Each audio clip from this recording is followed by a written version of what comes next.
was most effective in terms of what Coach shared with me, and this was early on, it was my emotions would get in the way of me playing and playing effectively. And what Coach said to me is, you've got to channel your emotions in a positive direction and don't beat yourself up and have a very short memory.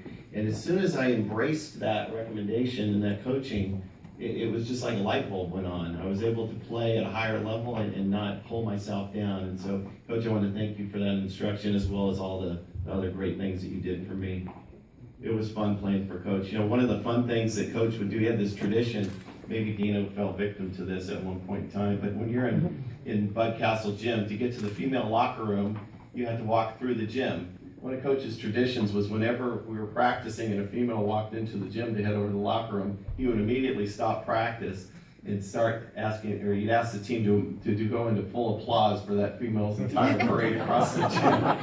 It was something I always looked forward to, and it broke up the monotony, and it was fun. The other thing that I wanted to share was, when you sat on the bench, on Coach's bench, and he called you over to sit next to him, that was a good news, bad news scenario. The good news was that you're about to go in the game. The bad news was that if any of your teammates did anything bad on the court, Coach was going to stomp his foot. And back in the late 70s, Coach wore what I would call disco boots. Thick heels and thick soles.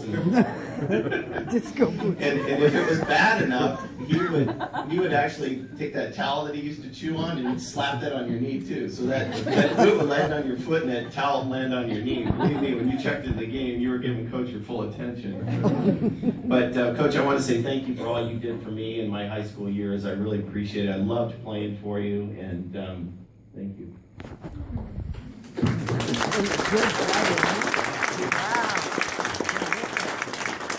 I would like to just take one last comment or a moment to share my thoughts on what this means to me. This is such a humbling and honoring award for me. It's something that honors you long after you're gone. It enshrines you, essentially, as they say, and I'm grateful to the foundation for that.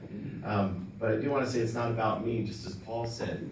Everybody that has a hand in your development as a basketball player and as a person, all those things come together to create what I was able to accomplish. And so I want to say to those people, you know who you are, you're all going into the Hall of Fame with me tonight. God bless you.